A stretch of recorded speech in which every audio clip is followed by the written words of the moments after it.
may be the greatest catch I've ever seen in my life.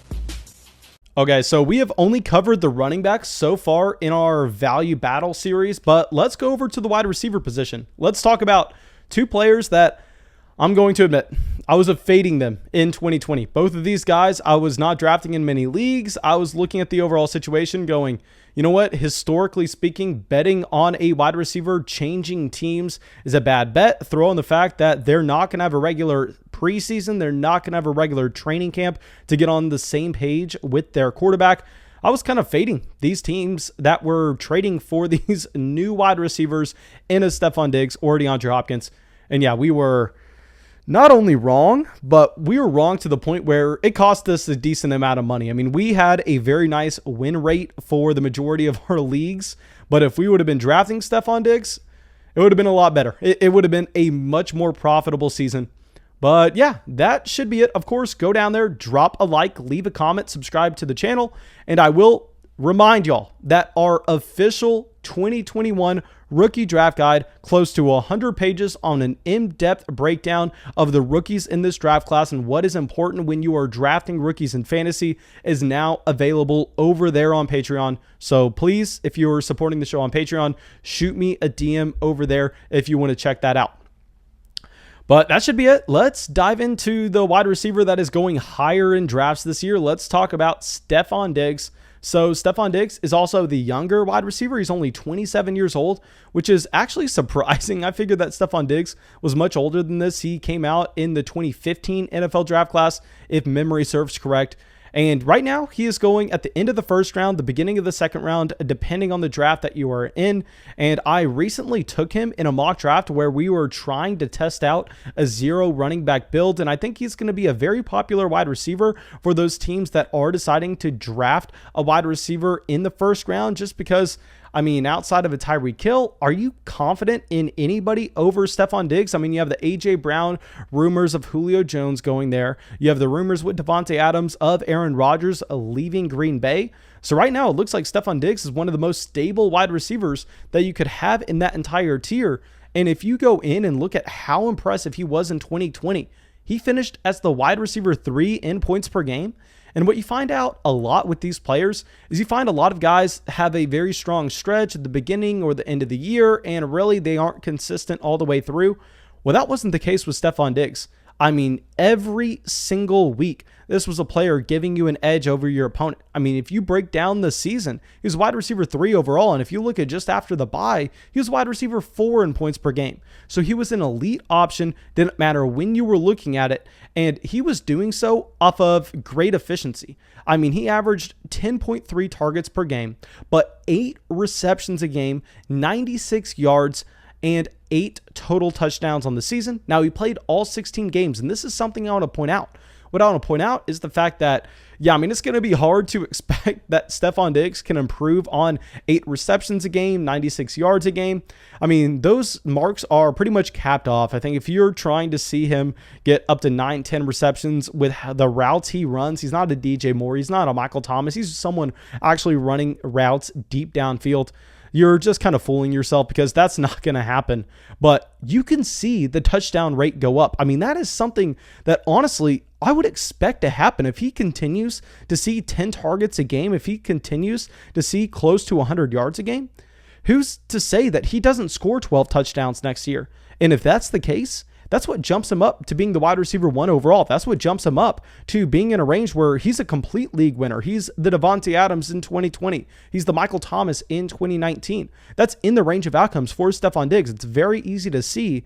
Now, if you look at the overall situation that Diggs is in, so the Buffalo Bills were a very pass-happy offense last year. I mean, they did average 37 pass attempts a game. Josh Allen was a finalist for the NFL MVP. He did this with 289 passing yards a game, 2.5 passing touchdowns. Of course, Josh Allen did a lot on the ground, but we're focusing in on what's going to make an impact for Stefon Diggs here.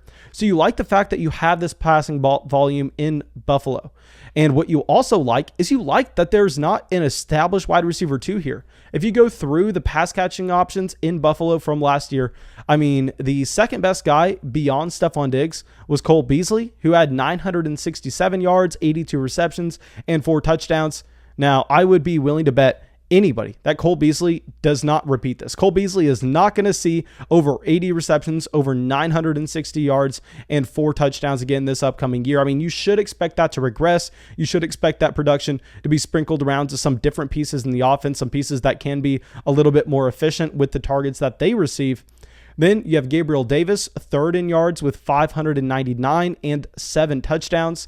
Now, this is something I want to point out again. Gabriel Davis here, 7 touchdowns. That doesn't look sustainable. I mean, it doesn't look sustainable for a wide receiver that's not going to be seeing the same amount of volume as Stefon Diggs. Why are these two players almost identical in the amount of touchdowns that they had? And that is, touchdowns are mainly random in fantasy. Touchdowns are the most volatile projection season to season. They are the thing that you need to be overlooking, even though they bring you so much fantasy points. But if you're trying to project, you need to understand it's in the range of outcomes for an elite wide receiver to go out there and have anywhere from 4 to 16 touchdowns, and it's going to be very hard to predict what range of the spectrum they're going to be on unless you see it season after season after season. With a guy like a Davante Adams, I mean, it's hard to project those touchdowns to be there. So this is a path where Stefon Diggs can maybe pick a few off Gabriel Davis.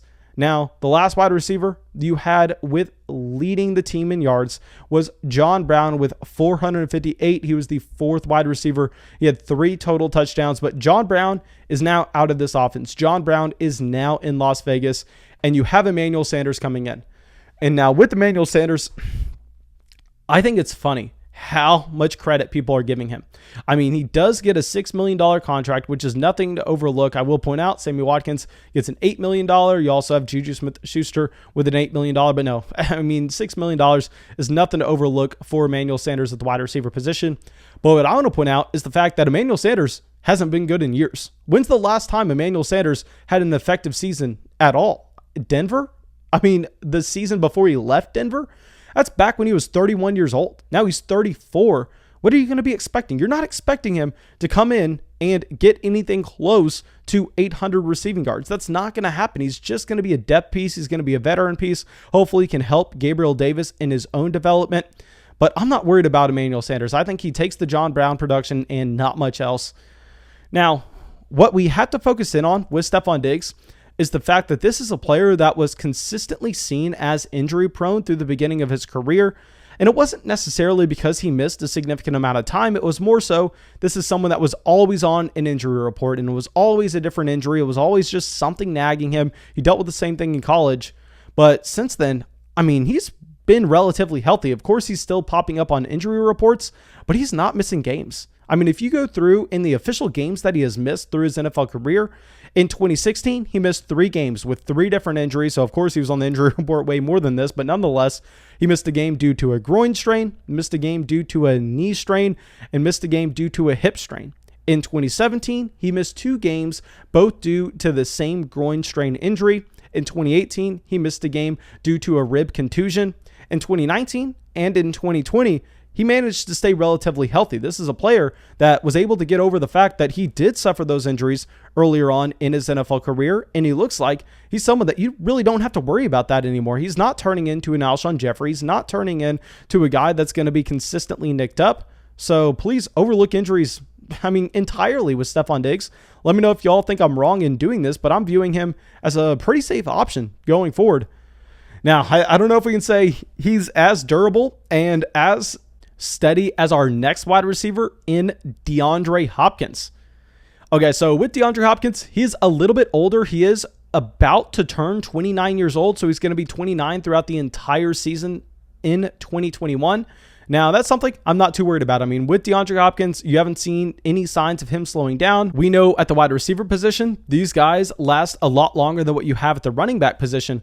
So with DeAndre Hopkins, not worried about the age if we're talking 2021 production. Now, on the other hand, you have DeAndre Hopkins going a lot later in drafts. DeAndre Hopkins currently has an ADP of 19, so he's rarely going in the top of the second round. More so, he's going in the middle of the second round all the way down to the late second round, sometimes in the early third. We actually just did a live mock draft on this channel where I took DeAndre Hopkins with the 301. And at that price, I mean, I think he is a great bet. Now, if you look at what he actually did in 2020, it's not nearly as encouraging as Stefon Diggs. I will say that, where, yeah, he finished as the wide receiver 5 in points per game, but it wasn't as consistent. I mean, you look through and it was kind of a tale of two cities where he trailed off a little bit at the end. I mean, the consistency wasn't exactly there. He actually was the wide receiver 12 in points per game after his bye week. But on the season, I mean, these are still incredibly impressive numbers. On the season, this is someone that averaged 10 targets a game, 7.2 receptions, 88 yards. And on the season total, he only had 6 touchdowns. And he played all 16 games. We know DeAndre Hopkins is going to be playing all 16 games. So it is notable that, very similar to his Stefon Diggs, you actually had the touchdown volume be a lot lower for DeAndre Hopkins than what you would assume based on the amount of targets that he accumulated. I mean, this is someone that had 160 targets in the season and only 6 touchdowns. Now, that does not speak to his talent. That's just random chance. That's just what you call variance, and something that should get better this upcoming year. But what I don't like to see for the DeAndre Hopkins case here is I don't like to see what you had from the Arizona Cardinals offense in 2020. Now, in 2020, you had the Buffalo Bills, like we already said. I mean, they were up there close to a remarkable 289 passing yards a game, 2.5 passing touchdowns a game. And you compare this to Arizona, they were down there less than 250 passing yards, less than 2 passing touchdowns a game. So yes, I mean, it makes it even more impressive with the yardage total that you have for DeAndre Hopkins, with the overall offense being a little less productive. But in terms of projecting DeAndre Hopkins out, it makes it a little harder where, I mean, you already had him with so much of this offense last year. I mean, he had 1,400 receiving yards last year. If you compare this to the other weapons there, Christian Kirk was second on the team with 629. Then you had Dan Arnold with 438. And then you had Larry Fitzgerald with 409, Chase Edmonds with 402. So you have Arnold and you have Larry Fitzgerald out of this offense this upcoming season, but they're only leaving behind 800 receiving yards and not much touchdown volume. But what's bad is you have 2 players coming in that project to most likely see more targets, to be better options on the field than what you had with Larry Fitzgerald and Dan Arnold last year, where you have AJ Green and Rondale Moore coming in. Now, I know we just kind of clowned on Emmanuel Sanders for being a veteran wide receiver that we don't expect anything from. So a lot of people are going to be going, well, Mason, why aren't you saying the same thing with AJ Green? And simply, AJ Green is younger. AJ Green was much better at his peak. And with AJ Green, we have only seen 1 bad season of healthy production. So maybe you can just sell someone on the fact that, hey, Green was bad last year, but maybe he just really needed to go through and get right and get healthy for his second season, and he could make an impact this year. I mean, it's way more likely than Emmanuel Sanders. I mean, AJ Green got paid more. AJ Green, younger. AJ Green, a better football player. And AJ Green, the last time we have seen him play good football was way before Emmanuel Sanders. And they also bring in Rondale Moore. Now, here with Rondale Moore, I understand he's not a tight end. He's the exact opposite of that, but he's still a player that's going to be in the slot. We know that Cliff Kingsbury is going to have a ton of wide receivers in the field. We know that Rondale Moore is going to be getting touches in this offense. So I'd imagine that moving from Larry Fitzgerald and Dan Arnold to AJ Green and Rondale Moore at this point isn't good at all for DeAndre Hopkins. I think these new weapons probably soak up a little bit more volume, and if the overall volume isn't going to be there in Arizona, I think DeAndre Hopkins probably just doesn't have the same type of access to his ceiling like you see with the Stefon Diggs.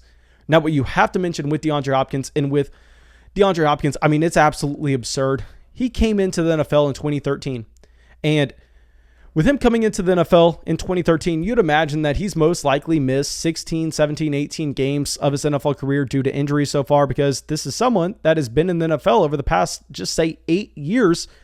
And the amount of games DeAndre Hopkins has missed due to injury is 1. He has missed 1 game due to injury in his entire NFL career. That was in 2017 due to a calf strain. So with DeAndre Hopkins, he's one of the most reliable wide receivers that you have in the entire NFL. He was highly productive last year. You constantly see him being a wide receiver, soaking up 160 targets every single season. But the problem is, I think with Stefon Diggs, he's a comparable talent. With the offense, you're going to expect the volume to be up, and there's less competition for touches in that offense. So for that reason, Stefon Diggs is 100% the better bet in fantasy in 2021. I think this is a case where the ADP is correct. I think Stefon Diggs does deserve to be that late first, early second round pick. And DeAndre Hopkins should be going later. He should be going in the late second. Of course, like I said, we just drafted him in that mock draft at the 301. And if we can get him at that point, we are going to be doing so every single time. But please, guys, let me know if y'all think I'm missing anything with either one of these wide receivers. Let me know if you think I'm wrong with anything I said. Of course, I love listening to your opinion in the comment section below. And yeah, that should be it, guys. I hope y'all enjoyed it, and I will see y'all with the video tomorrow. I really owe a massive thank you for all the Patreon supporters in Ben, Braden, Zach, Ryan, William, Derek, Justin, Marshall, Tyler, and Eamon. Thank you so much, guys.